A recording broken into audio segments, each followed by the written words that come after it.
The investigations into the Clarendon quadruple murder that took place 2 Sundays ago have led us to charging 2 persons for murder, and we have another 4 persons in custody at the moment, and are looking at a few other people who may have been involved.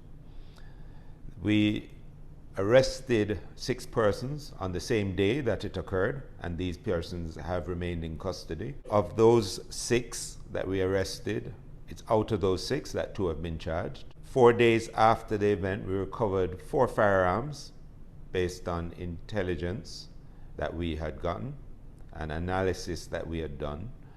We recovered an AK-47 rifle, a M16 rifle, a 44 Magnum handgun, and a 9mm handgun. Those weapons were taken to the ballistics lab where they were tested, and we have found that 2 of them match the scene of the murder. So the case is progressing, and progressing well.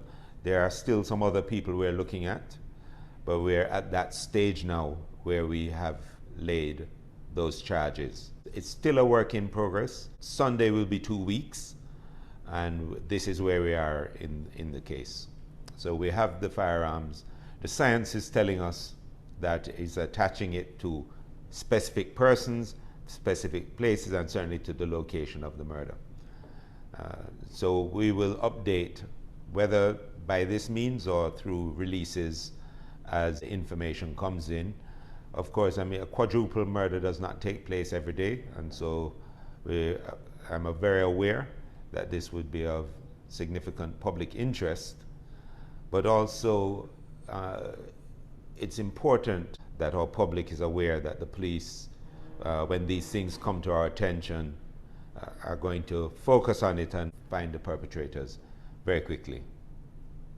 Well, as I said, you know, the murder may occur, but the follow-up that will be attached to that murder will allow us to very quickly, in a number of cases, get to the bottom of it, who did it, using technology, using science, and using traditional investigative techniques. The teams that work on these things are highly professional, and they get the job done very quickly. And we're seeing more and more of that now as the science becomes an integral part of investigation. In a recent press conference, I mentioned that we're seeing a pattern where gunmen who are after each other, if they cannot get the person who they're after, they will attack their relatives or associates. And I made that point very clearly 2 weeks ago.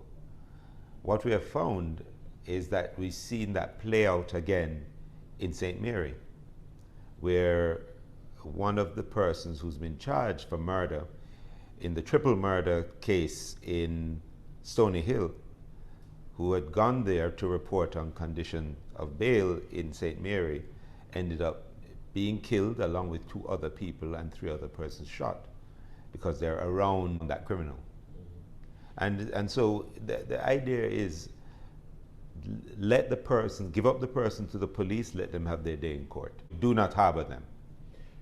As I've said before, when you look at the numbers and the categorization of our murders, 72% of them are gang members and gang affiliates or associates or the relatives of gangsters.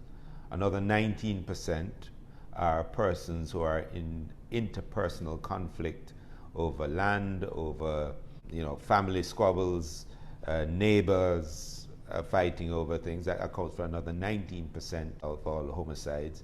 And then there's about 3% amount that we're not clear on the motive, and 5% are those that are in pursuit of other crime like robbery or so on. So really that 5% and possibly some of that other 3% is what makes up that murder total that the average person should be concerned about. So if you're not in a gang, and if you are affiliated with gangsters, you've put yourself at great risk. My recommendation is that you assist the police to bring those people into custody. And if you are having challenges with neighbors, family, there are a lot of resources out there to resolve these differences before they get violent, and certainly before they get to a murder. It's for this reason why we have domestic violence intervention centers. We have a whole program as the police, and there are other agencies we work with, and restorative justice. All of these mechanisms are designed to stop persons in conflict from it playing out as violence or murder. So there's a lot of support to people, both from the police and the partners we work with on this matter. And if you do this, if you bring us in early, then who needs to go to court can go to court and have their day in court. Who needs to have their matters resolved in a different way can get that done too. So it's not just, everybody goes to jail. That's not the intent. The intent is to do the correct measure for the circumstance that is confronting us.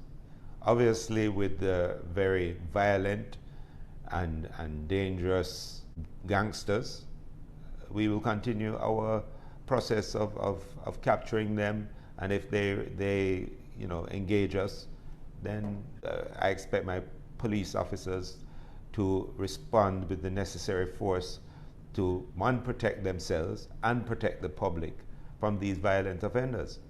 So my recommendation to these offenders is, when the police come for you, give up yourself. Because if you don't, then you may be killed in the process.